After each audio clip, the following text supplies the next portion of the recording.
अब ये कुंडलिनी क्या है, इसके बारे में अभी तक इतना खोलकर किसी ने बताया नहीं। क्राइस्ट ने कहा है कि I will appear before you like tongues of flames. अब यहाँ ये ईसाई लोगों से जाके पूछो इसका क्या मतलब है, किसी को नहीं मालूम।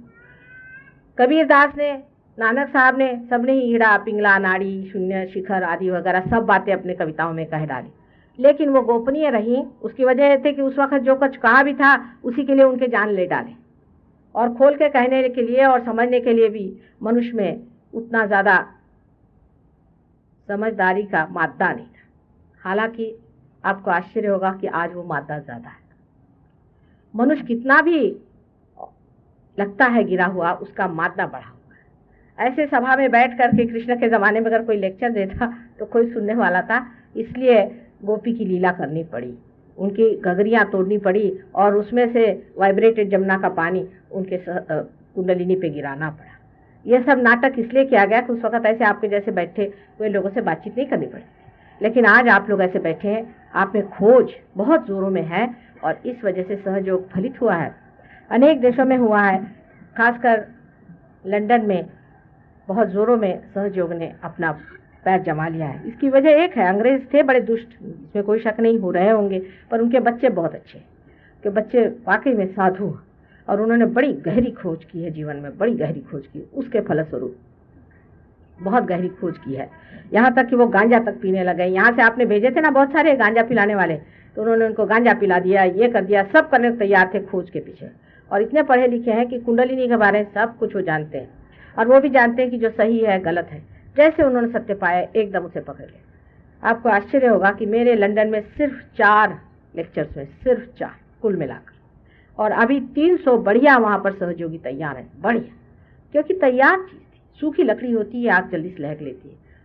अभी कोई एयरपोर्ट पे कह रहे थे कि माँ यहाँ बच्चों में एकदम प्रज्वलित कर दो। मैंने कहा बेटा ये गीली लकड़ी है, इसको पहले सुखाना पड़ेगा, मेहनत करनी पड़ेगी, जब धूप आएगी उसमें सुखाऊंगी, प्यार की धूप में जब सूखेंगे तब कहीं जा कर के ये पनपेंगे, कोई आसान चीज़। इसलिए अपने को माँ के प्यार में रखें, अपने से प्यार करें और सारी बात को एक खुले दिमाग से सोचें। ये कुंडलिनी हमारे अंदर जो है ये 3.5 कुंडलों में रहती है, इसको इसलिए कुंडल कहते हैं।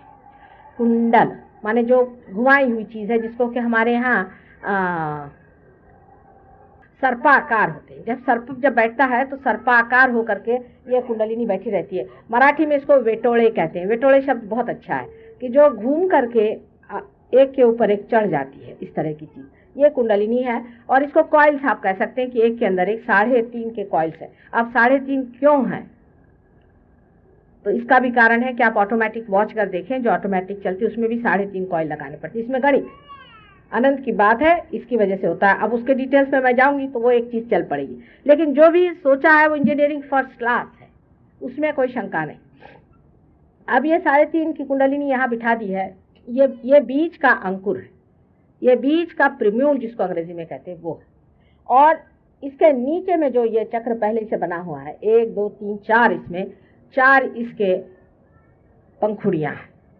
ये चक्र, इसको मूलाधार चक्र कहते हैं, मूलाधार नहीं कहते, मूलाधार चक्र। और ये जो त्रिकोणाकार जो जगह है माँ की जहाँ बैठी हुई है, यह आपकी अपनी माँ, सबकी अपनी माँ है। समझ लीजिए आपकी टेप है, आपकी माँ आपके बारे में सब कुछ जानती है, इसलिए आपकी टेप है, समझ लीजिए। हर एक की अलग अलग माँ, और ये बार बार आप ही के साथ जन्म लेती, जहां जहां आप जन्म लेते हैं वहीं ये जन्म लेती। और ये जो कुंडलिनी है, इसको आप किसी भी तरह से छू नहीं सकते, किसी भी तरह से आप जागरूक नहीं कर सकते। आप सर के बल खड़े हो जाइए, पढ़िए लिखिए कुछ करिए, किसी से नहीं हो सकते। न योगे न सांख्ये न। सबसे अच्छे तो हमारे आदि शंकराचार्य थे, उन्होंने कह दिया कि योग और सांख्य से नहीं होती, माँ की कृपा से जागेगी। क्योंकि इसकी जो माँ है, जब तक वो नहीं आएगी संसार में तब तक ये जागती नहीं। कभी कभी निराकार में, अर्थात माँ के प्रेम की वजह से कोई कोई लोग पा लेते हैं, और इसलिए वो निराकारी होते हैं। ज़्यादातर निराकार की बात करते हैं। जैसे कि आप कह सकते हैं बुद्ध के बारे में हुआ कि बुद्ध एक बार थक के बैठे थे, तब स्वयं साक्षात आदि शक्ति ने ही उनको जागृति दी, और वो पार हो गए। तो इन्होंने ईश्वर है ही ने ऐसा कहा, क्योंकि आप भी जब पार हो जाते तो आपको ठंडा ठंडा आता है और आप पार हो जाते हैं। आप थोड़ी देखते हैं कि ईश्वर है या नहीं, ये तो मैं बता रही हूँ ना कि ईश्वर है या नहीं। उसकी वजह यह है कि सूक्ष्म अति सूक्ष्मता से जब कुंडलिनी ऊपर में चढ़ती है तो अंदर से गुजरती हुई जाती है, बाहर का मामला उसे कुछ दिखाई नहीं देता। जब चित्त आपका अति सूक्ष्म से अंदर से घुसता है तो बाहर का मामला दिखाई नहीं देता। जैसे अभी आप बैठे हुए हैं तो आपको क्या मालूम कि बाहर का दिल्ली आपको थोड़ी दिखाई देगी। आप एरोप्लेन से आएंगे तो आपको सारी दिल्ली दिखाई देगी, लेकिन अगर आप घर के ही अंदर घुसे हो तो आपको वो घर ही दिखाई देगा, उसका भी बाहरी हिस्सा नहीं दिखाई देता। इसी तरह से जब कुंडलिनी अति सूक्ष्म उठती है तो आपको बाहर का कोई तरीका दिखाई नहीं देता। आप ये भी नहीं जानते कि ईश्वर है या नहीं है, सिर्फ आपके अंदर से ठंडक ठंडक सी आने लगती है, चैतन्य की लहरियां आने लग जाती हैं और इसका इफेक्ट आप देखते हैं। अब तो आपकी माँ है यहाँ और हर एक चीज मैं आपको बता सकती हूँ, उसका प्रूफ भी दे सकती हूँ। अब ये जो मूलाधार चक्र है इसमें श्री गणेश ये बसते हैं। श्री गणेश का मतलब ये होता है कि ये एक प्रतीक है हमारे अंदर, एक सिंबल है। किस चीज का सिंबल है? इनोसेंस का, अबोधिता का, पवित्रता का। जब ये माँ ने सृष्टि बनाई पूरी, तो सृष्टि बनाने से पहले उसने संसार में पवित्रता भरी। कोई भी माँ होगी, उसका बच्चा पैदा होने वाला होगा तो पहले हर एक चीज में 1000 तरह की वो सफाई करेगी कि मेरे बच्चे को कहीं गंदगी न लग जाए। कैसी भी माँ हो, वो चाहे अनपढ़ हो, चाहे वो एक कुत्ती क्यों ना हो, चाहे वो कोई भी माँ हो, पहले अपने बच्चे के लिए साफ सुथरी जगह बना देगी कि मेरे बच्चे पे किसी का अटैक नहीं आ जाए। ये उसकी ममता की निशानी है। तो उसने श्री गणेश को बना करके यहाँ बिठा दिया, पवित्रता को उसने बिठा दिया दरवाजे के ऊपर में। और जो लोग कहते हैं कि सेक्स से कुंडलिनी जागृत होती है, वो अपने माँ के साथ सेक्स करने को कह रहे हैं। कम से कम हिंदुस्तानी होकर के इसको समझो, अंग्रेज तो समझ नहीं सकते, उनको कोई माँ बहन ही नहीं गधों। तुम लोग तो समझो कि कोई ऐसी बात आपसे समझाए तो क्या आप इसको मानना चाहिए? ये रजनीश ऐसे समझाता है,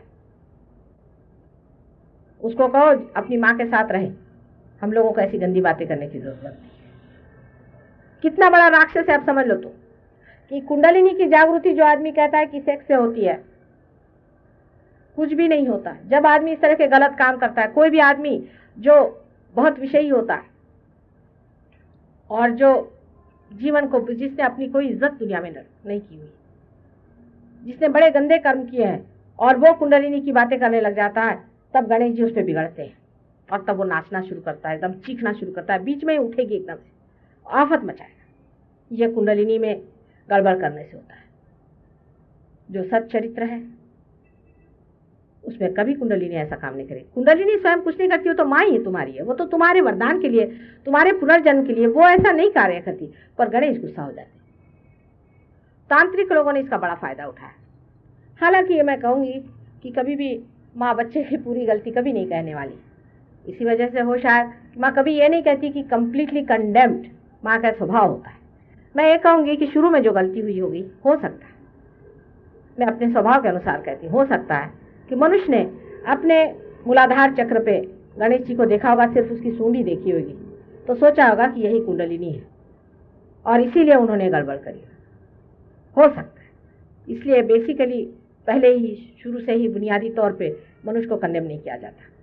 लेकिन जब उन्होंने देखा कि इस तरह से काम करने से हमारे अंदर कुछ कुछ अजीब अजीब सिद्धियां आ जाती, तो उन्होंने सोचा कि यही शक्ति हो सकती। अब सिद्धियां कैसी आती है? आप जब कोई से भी चक्र पे, विशेषकर इस चक्र पे गलत काम करते हैं, जैसे कि समझ लीजिए गणेश जी का मंदिर है, तांत्रिकों ने ऐसा किया। दक्षिण में एक मंदिर में ऐसा दिखाया है कि गणेश जी का अपने माँ के साथ गंदा संबंध है। बताइए, ये भी किया, तांत्रिक लोगों ने कुछ छोड़ा नहीं। घर गणेश जी के मंदिर के सामने बैठ करके या मंदिर के अंदर बैठ के आपने व्यभिचार किया, तो पहले तो आपके अंदर गर्मी आ जाएगी बहुत, या आपके अंदर बहुत ज़्यादा ब्लिस्टर्स आ जाएंगे, कोई ना कोई बड़ी तकलीफ हो जाएगी आपको। कुछ लोग नाचने लग जाएंगे, कोई उड़ने लग जाएंगे, तकलीफ हो जाएगी। पर तो भी आपने नहीं सुना, समझ लीजिए आप करते रहे ज़बरदस्ती, तो जिसको नेगेटिव तांत्रिज्म कहते हैं वो शुरू हो जाएगा। माने उस जगह से गणेश जी हट जाएंगे, उस मंदिर से गणेश जी का चित्त हट जाएगा, वो निकल जाएंगे।